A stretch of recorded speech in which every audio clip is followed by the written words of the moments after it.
शनिवारी रात्री झालेल्या ढगफुटी सदृश्य मुसळधार पावसामुळे नागपुरात उद्भवलेली पूर परिस्थिती अघटित असली तरी अशी घटना पुन्हा होऊ नये यासाठी कायमस्वरूपी उपाययोजना करण्यात येईल।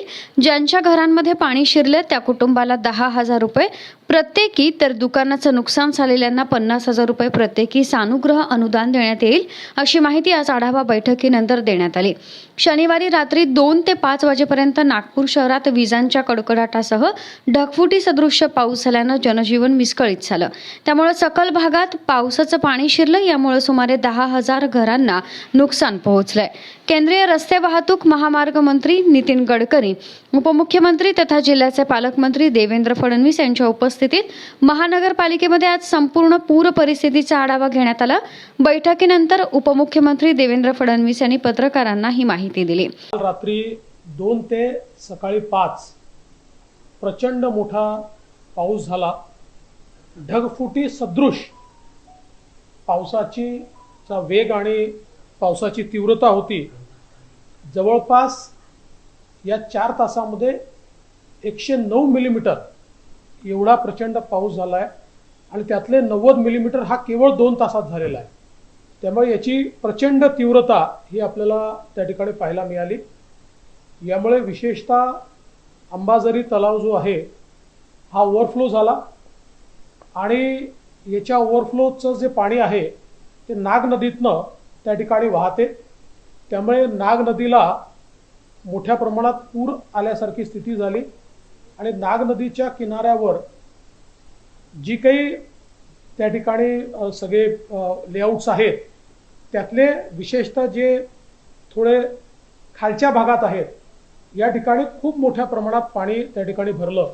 तिकडे अंबाझरी लेआउट असेल, वर्मा लेआउट असेल किंवा कॉर्पोरेशन कॉलनी सारखा एरिया असेल, शंकरनगर सारखा एरिया असेल, इथपासनं तर अगदी पूर्व नागपूर, दक्षिण नागपूर, नंदनवन पर्यंत हे सगळं नागनदीच्या दोन्ही बाजूला ज्या ज्या भागामध्ये खोल एरिया आहे त्या सगळ्या भागामध्ये पाणी शिरलं। विशेषतः ग्राउंड फ्लोर जो आहे हा पूर्ण त्या ठिकाणी भरला। अनेकांच्या फर्स्ट फ्लोर पर्यंत पाणी किंवा वरपर्यंत पाणी गेलं। मोरभवन सारखा जो नागपूरचं मुख्य बस स्थानक आहे त्या ठिकाणी तर अगदी बसेसच्या वरपर्यंत पाणी हे शिरलेलं आपण त्या ठिकाणी बघितलं। प्रशासन तात्काळ त्या ठिकाणी कार्यरत झालं। नागपूरचे महानगरपालिका आयुक्त असतील, नागपूरचे जिल्हाधिकारी असतील आणि एक सगळी प्रशासकीय टीम ही पूर्णपणे त्या ठिकाणी कार्यरत होती।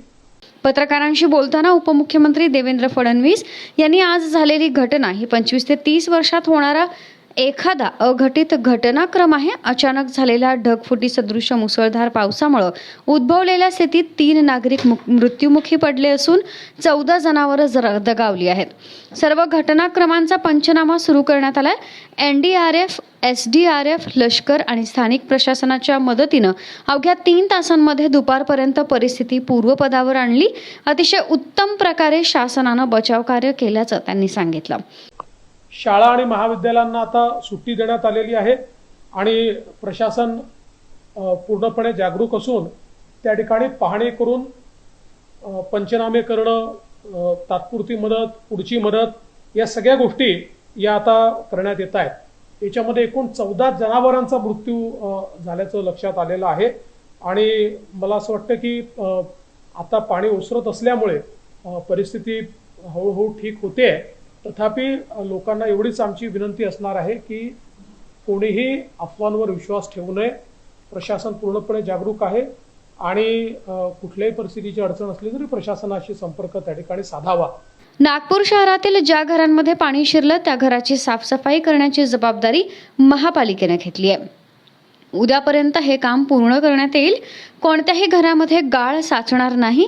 निवारा केंद्रांमध्ये असणाऱ्या नागरिकांच्या खानपानाची व्यवस्था करण्यात आली आहे। पूर्णतः क्षतिग्रस्त अशा प्रत्येक कुटुंबाला घराला प्रत्येकी 10,000 रुपये सानुग्रह अनुदान, पूर्णतः नुकसान झालेल्या दुकानांना 50,000 अनुदान, तर पक्क्या दुकानाशिवाय ज्यांच्या हातगाडीचे रस्त्यावरील ठेल्याचे नुकसान झाले आहे त्यांनाही 10,000ची मदत करण्यात येईल असं त्यांनी सांगितलं। अंबाझरी तलावाच्या मजबूतीसाठी कायमस्वरूपी संरक्षण भिंत, काही नवीन पुलांचं बांधकाम करण्याची सूचना महानगरपालिकेला करण्यात आली आहे. संपूर्ण बंधाऱ्याचे मजबूतीकरण करताना पाटबंधारे विभाग या कामांमध्ये एजन्सीचं काम करेल. राज्य सरकार यासाठी निधी उपलब्ध करून देईल असंही त्यांनी स्पष्ट केलंय. आज अनेक ठिकाणी वीज बंद करण्यात आली होती, बहुतेक ठिकाणी पुन्हा सुरू करण्यात आली आहे. 14 ट्रान्सफॉर्मर अजून सुरू केलेले नाहीत. मात्र हा निर्णय सुरक्षिततेच्या कारणानं घेण्यात आलाय. कुठलाही अनर्थ होऊ नये म्हणून वीज बंद आहे, त्यामुळे नागरिकांनी सहकार्य करावं. सकाळपर्यंत वीज पुरवठा सुरू करण्यात येईल असंही त्यांनी स्पष्ट केलंय. हवामान खात्यानं ऑरेंज अलर्ट जारी केलाय. पावसाची दाट शक्यता आहे. प्रशासन उद्याच्या प्रतिबंधात्मक तयारीसाठी सज्ज आहे. त्यामुळे उद्या जरी पाऊस असेल तर गरज नसताना नागरिकांनी घराबाहेर पडू नये असं आवाहनही त्यांनी यावेळी केलंय. उद्या नुकसान झालेल्या काही ठिकाणी भेट देणार असल्याचंही त्यांनी शेवटी सांगितलं.